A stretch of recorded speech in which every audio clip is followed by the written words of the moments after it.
Assalamualaikum warahmatullahi wabarakatuh. Halo semuanya. Semoga kita selalu diberikan kesehatan pada masa pandemi ini. Amin ya rabbal alamin. Saya Noval dan teman-teman saya yang beranggotakan Chandra, Hari, Ari, Paris, Nadia, dan Irma akan mempresentasikan tugas pajak mengenai kebijakan pajak pada saat masa pandemi COVID-19 di negara Mesir, Israel, dan Lebanon. Kita langsung masuk aja ke pembahasan pertama, yaitu negara Mesir. Dalam sejarahnya, pajak telah hadir sejak adanya kehidupan manusia dalam bentuk yang telah maju. Maju dalam hal ini tuh bukannya seperti zaman sekarang yang modern, namun dalam bentuk manusia sudah mengenal alat tukar, mengenal komunitas, dan mengenal tulisan. Nah, sejarah terawal terkait perpajakan terdapat di daerah Mesopotamia, wilayah yang saat ini dikenal dengan negara Irak. Daerah ini adalah awal lahirnya peradaban manusia. Mesir juga menjadi awal mula perkembangan pajak dengan kondisi yang sama dengan Mesopotamia yang masih belum mengenal nilai tukar uang. Pembayaran pajak disebutkan dalam bentuk upeti kepada Firaun dalam bentuk barang, hasil tani, pelayanan, dan tenaga kerja. Pemerintah Mesir kuno melihat pajak sebagai potensi utama dalam mengembangkan kondisi perekonomian wilayahnya. Jadi Mesir kuno mulai membentuk sistem dan pemungutan perpajakan. Sistem pengawasan dan peninjauan pajak dimulai dikenal di Mesir kuno. Mesir kuno juga memulai dasar penilaian pengenaan pajak dalam bentuk objek. Objek yang pada saat itu yang umum dikenakan pajak adalah hasil pertanian, hasil peternakan, gandum, bahkan penggunaan jalur sungai Nil sebagai prasarana mobilitas barang. Yang berikutnya adalah tarif pajak.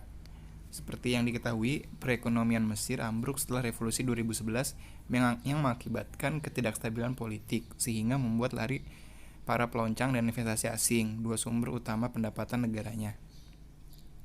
Pemerintah Mesir resmi menerapkan pajak pertama nilai atau PPN dengan tarif 13% dalam rapat parlemen Mesir yang berlaku selama tahun anggaran 2016 sampai 2017. Wakil Kementerian Keuangan untuk Kebijakan Pajak, Amr El Maunir, mengatakan penerapan PPN tersebut diharapkan dapat mengurangi defisit anggaran Mesir hingga 1%. Pemerintah akan mengalokasikan hasil penerapan PPN untuk subsidi barang komoditas, penandaan program takaful dan karama sebagai bentuk perlindungan bagi kaum miskin di Mesir, serta pemberian dana pensiun kepada 1,5 juta keluarga di Mesir. Penerapan PPN menjadi salah satu cara pemerintah meningkatkan penerimaan negara dan mengurangi defisit anggaran yang terjadi dari tahun ke tahun.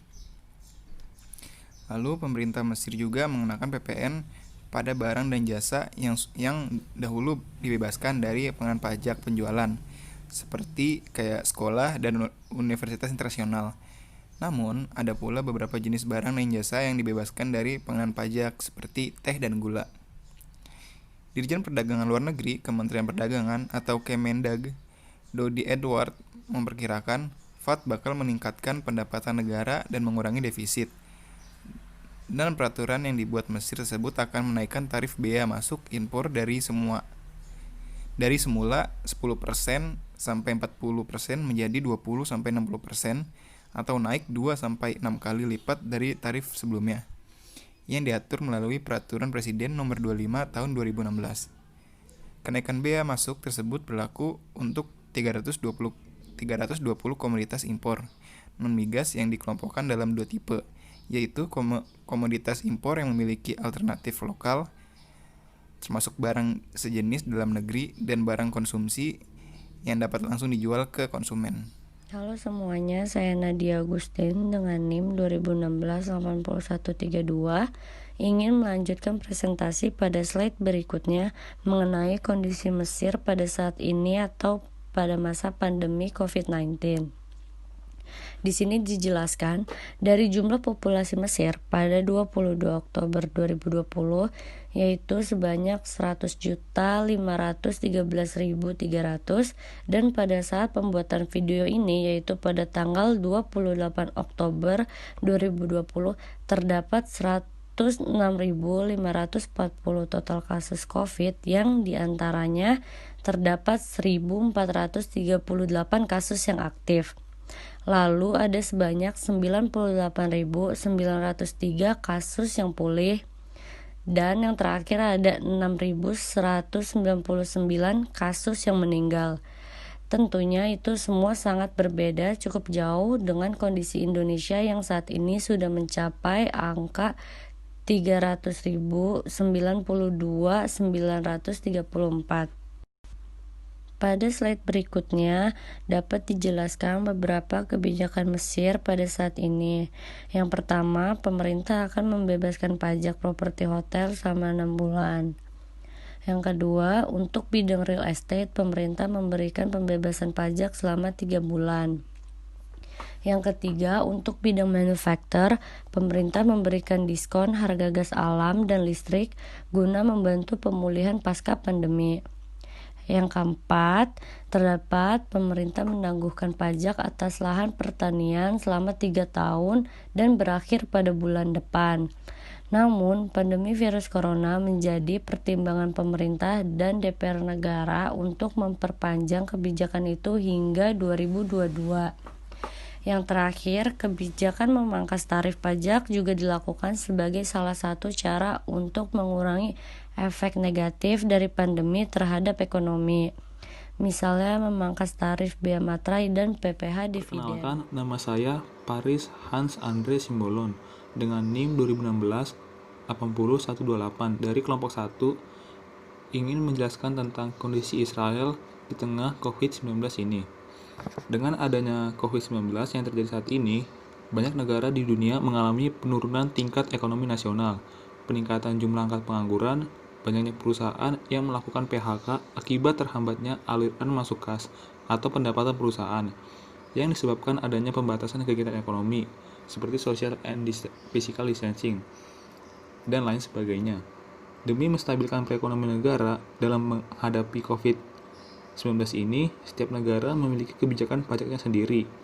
Salah satunya terkait dengan penundaan pembayaran utang pajak yang dilakukan oleh negara Israel. Kebijakan penundaan pembayaran utang pajak ini dianggap dapat meringankan beban wajib pajak. Lebih lanjut, berdasarkan pengamatan DDTC Fiscal Research, terdapat 129 negara atau yurisdiksi yang merespon ancaman tersebut dengan instrumen pajak, seperti halnya Afrika Selatan, yang memberikan insentif pajak berupa penundaan penyetoran atas 20% kewajiban pajak karyawannya, serta penundaan pajak penghasilan atau PPh, perusahaan tanpa penalti ataupun bunga. Lain halnya dengan Israel, yang mengeluarkan kebijakan tidak akan memberikan penundaan pembayaran pajak. Kebijakan ini disebabkan karena pajak akan digunakan untuk membiayai pendanaan sistem kesehatan dan pendanaan penanganan COVID-19 lainnya. Meskipun kebijakan khusus untuk penundaan pembayaran pajak tidak diberikan oleh otoritas pajak Israel, wajib pajak yang mengalami kesulitan pembayaran pajak masih diberikan relaksasi untuk mengajukan permohonan penundaan pembayaran pajak sesuai dengan ketentuan yang ada. Kemudian, otoritas pajak Israel akan mempertimbangkan sesuai dengan kasus tiap perusahaan. Selanjutnya, di sini ada kebijakan pajak di negara Israel selama masa pandemi corona. Hadapi corona, negara ini tolak usulan penundaan pembayaran pajak. Dilansir dari news.ddtc.co.id pada Senin 30 Maret 2020 pukul 11.20 WIB. Yerusalem DDTC News mengatakan otoritas pajak Israel menentang usulan yang dilayangkan para pengusaha maupun kantor akuntan agar batas waktu pembayaran pajak diperpanjang di tengah wabah virus corona. Dirjen Pajak Iran Yaakov mengatakan wajib pajak tetap harus membayar pajak sebagaimana ketentuan yang berlaku saat ini. Misalnya batas waktu pembayaran pajak pertambahan nilai atau PPN maksimal 23 April 2020. Bukan tanpa sebab, otoritas menolak usulan tersebut. Hal itu dikarenakan pemerintahan Israel telah menyiapkan sejumlah langkah strategis dalam penanganan COVID-19. Tentu untuk bisa menjalankan langkah tersebut diperlukan dana yang tidak sedikit. Setidaknya ada 3 hal utama yang akan diprioritaskan pemerintah saat ini, antara lain jaring pengaman sosial untuk bisnis, memastikan kelangsungan bisnis, serta strategi untuk keluar dari krisis dan mempercepat pertumbuhan ekonomi. Yakov mengatakan wajib pajak yang kesulitan membayar pajak bisa mengajukan penundaan sesuai ketentuan yang ada.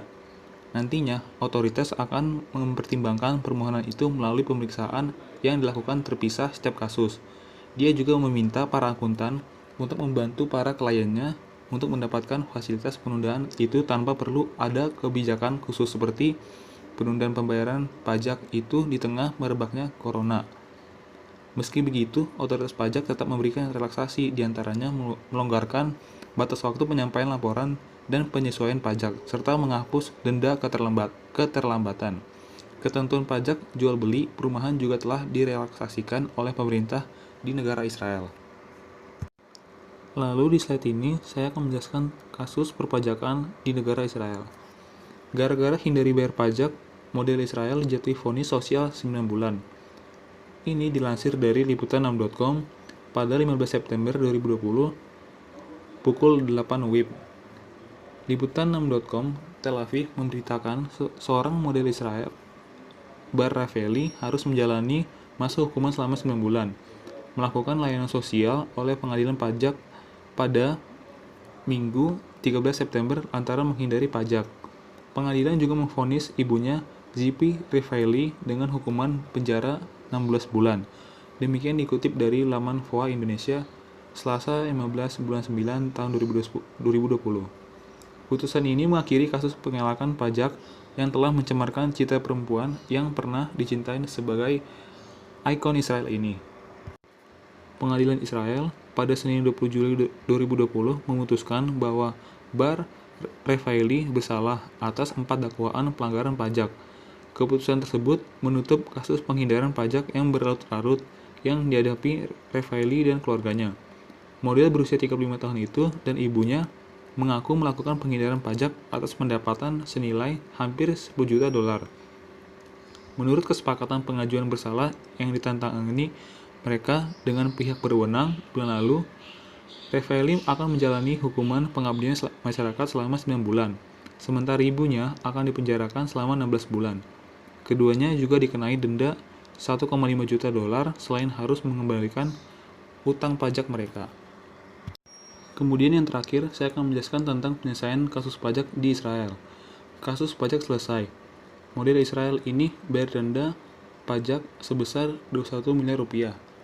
Dilansir dari new.ddtc.co.id pada Kamis 23 Juli 2020 pukul 18 WIB, Tel Aviv DDTC News memberitakan kasus pajak yang menjerat model top Israel Bar Rafaeli sejak 2017 akhirnya selesai dengan pengakuan sang model yang telah melakukan penghindaran pajak atas penghasilan dari luar negeri. Pada persidangan di awal pekan ini, Rafaeli dan ibunya mengakui melakukan pelanggaran atas hukum pajak Israel dengan tidak membayar PPh atau pajak penghasilan orang pribadi atas penghasilan yang mencapai 7,2 juta US dollar atau setara dengan 105 miliar rupiah. Keduanya diperintahkan untuk membayar denda pajak sebesar 1,5 juta US dollar atau setara dengan 21 miliar rupiah. Ditambah wajib membayar pajak terutang kepada negara. Tulis keterangan pengadilan yang dikutip pada Kamis tanggal 23 bulan 7 tahun 2020. Selain membayar pajak atau denda pajak serta melunasi utang pajak, Rafaeli wajib melakukan kerja sosial bidang pelayanan masyarakat selama 9 bulan. Sementara sang ibunya dihukum kurungan penjara selama 16 bulan. Dilansir dari Fox News, hukuman kepada sang ibu lebih berat lantaran sebagai agen pajak, beliau justru sengaja mengaburkan status residen pajak anaknya, yaitu Bar Rafaeli. Dia juga didakwa telah menjadi fasilitator pihak lain dalam melakukan penghindaran dan pelanggaran hukum pajak. Di sini saya akan mempresentasikan tentang sistem perpajakan negara Libanon. Sebelum terjadinya Perang Saudara Libanon pada tahun 1975 hingga 1990, negara ini menikmati ketenangan dan kemakmuran yang didorong oleh sektor pariwisata, pertanian, dan perbankan dalam ekonominya. Negara menjadi pusat perbankan bagi kawasan Arab dan terkenal sebagai Swiss di Timur Tengah karena finansialnya yang kuat.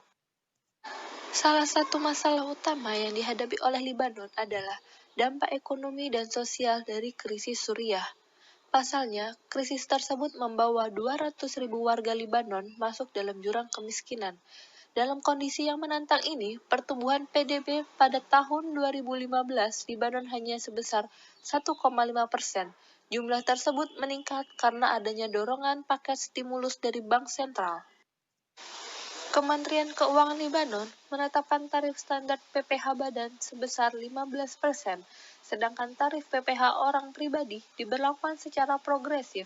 Untuk penghasilan yang berasal dari upah dan gaji diterapkan 2 hingga 20%, sedangkan penghasilan yang berasal dari pendapatan usaha diberlakukan progresif sebesar 4 hingga 21%.